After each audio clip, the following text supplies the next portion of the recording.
Jamila Payne.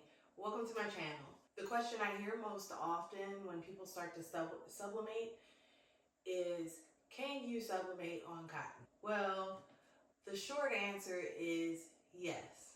But the long answer is a lot more complicated than that. Cotton cannot hold sublimation ink the way that polyester blends can, which is why when you sublimate on a polyester blend, like a polyester cotton blend that has a low polyester count, you get more of a faded look because the ink cannot stick to the cotton fibers. So today I am going to show you two different methods that you can use to sublimate on cotton and dark fabric. We have Siser StripFlock Pro, and we're going to use Siser White Glitter HTV. I also have a lint roller, my weeding and cutting tools, a ruler, and some heat tape. And you're also going to need your Cricut mats. All right, let's get started.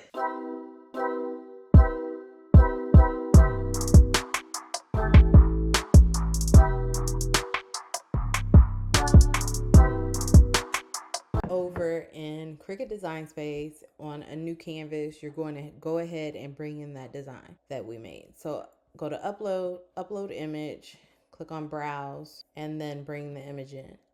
The image is already on a transparent background, so there's nothing we need to do with it. I'm going to go ahead and click on simple, click continue, and apply and continue. So we need both of these, but what I am going to do is click on the print then cut image and click on upload again. So I need two different sizes of this image. The two that I'm doing with flock strip, I'm going to make them 9.5 inches across, and then I am doing one that I'm going to make 11 inches across. So we have these two. Now we need to make duplicates of both of these. So what I'm going to do is just select both, click on duplicate, and then we're going to change these to a basic cut. So that gives us the outline that we need for this. Let's make this a little bit smaller. And I should have done this before I'm going to change the background of this canvas just so we can see a little better. But we're just going to go in and we're going to grab a shape. Really doesn't matter what shape, a square or rectangle is going to work best for me. And I'm going to put it between the number and that class of 20 up there. Select both, and I want to click on slice. Now I'm going to go in here and delete out all of what I don't need, because this is the only part that we're going to need printed. Same thing here. Select them both, click on slice, get rid of everything you don't need. So now we have everything prepped, and because when I click on make it, if I change this to 2 copies, then it prints 2 copies of each. I only need 2 copies of the one. So I'm going to click on cancel, and then I'm going to duplicate these two. This is the size that I'm going to need twice. So I'm going to select both of these and then click on duplicate. So this one over here, the bigger one, I am going to change the color of that vinyl because this one is going on glitter and these two are going to go on StripFlock. So now that that's done, I can go ahead and click on make it. Just like with any sublimation project, I don't have any 13 by 19. So it's going to print each of those out on a separate print, but that's fine. So I'm going to mirror all of these because we are sublimating.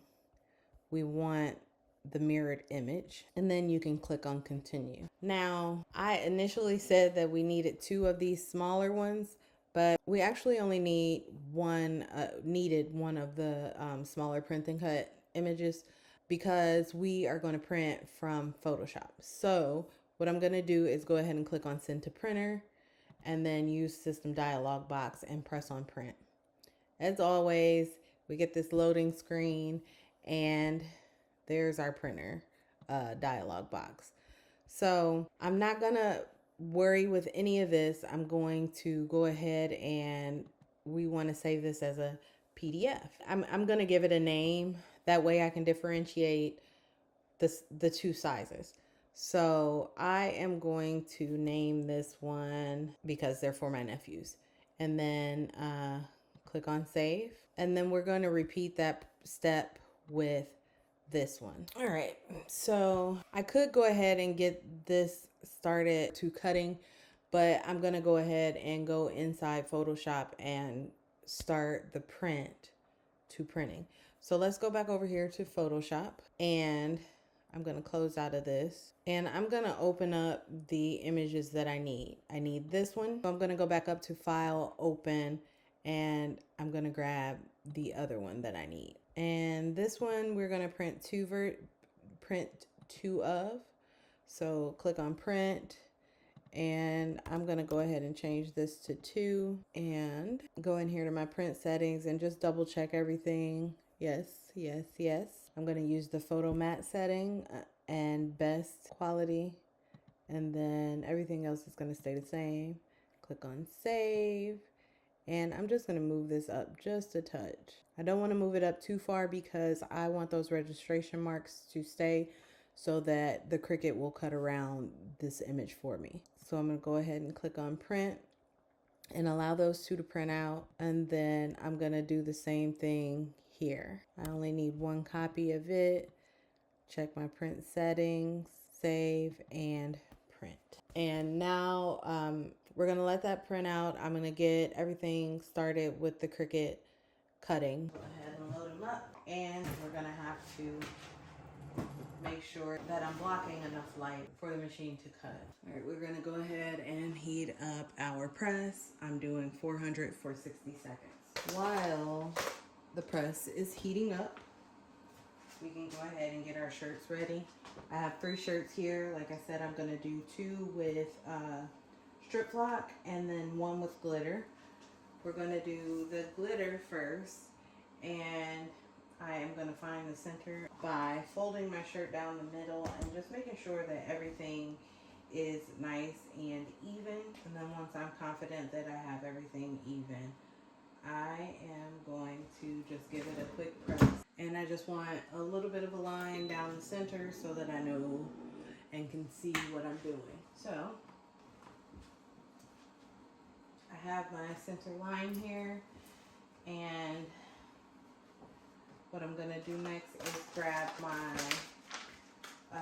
my vinyl, and I'm gonna take my vinyl and I'm gonna take the front of the word and match it up with the back of the word, and then I'm just gonna pinch at the top and at the bottom. Before I press this on, I'm gonna go ahead and give it a quick lint roll, and then I'm gonna line those pinch lines that I made up with the line that I created in the shirt. Now, I always tell you guys this, I go about 3 to 4 fingers below the collar. I'm gonna move this up just a little bit. I'm just gonna rip off a piece of parchment and stick it over there. And this does not need to go the full amount of time. Go ahead and press it. Just a couple seconds to make that vinyl adhere to our shirt. Remove the backing, and I'm gonna go ahead and give it another quick run with the lint roller. So then I'm gonna grab my design and make sure I have the correct size, and this should line up pretty well, but because of the outline that we created, even if you don't line it up perfectly, it's still gonna look good because it's designed with an outline around it, so a little bit of a white outline doesn't ruin the whole thing. So I'm going to tape everything down really good, especially these small sections, because I kind of, you want them for the most part to be where they're supposed to be.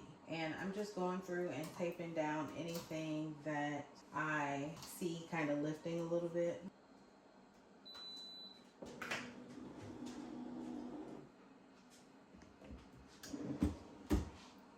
Now, before I pull up the whole thing, I am going to lift a little bit of a corner and just see how we're looking. I think that is great. So I'm going to go ahead and remove this whole thing. And there's the glitter one. I'm just going to sit it aside and I'll bring them back side by side. You're going to run the same process with StripFlock. I wasn't going to do a video for this, but I thought it would be cool to see them side by side. Glitter is totally my favorite. Sometimes you don't want glitter. But the StripFlock gives you a little bit of a vintage look. And at first I didn't care for it, but it's cool. So we have the center of our shirt. And again, we're going to take our design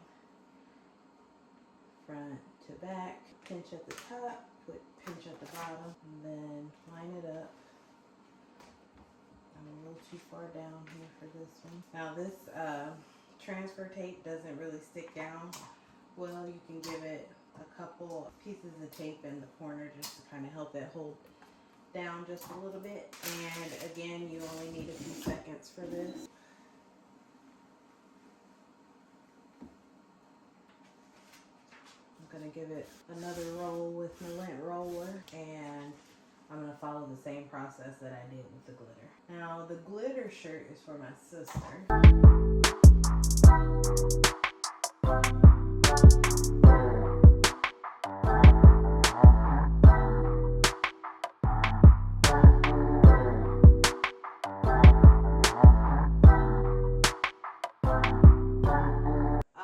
Even though the StripFlock or flock strip does not look bad, it does give a vintage look.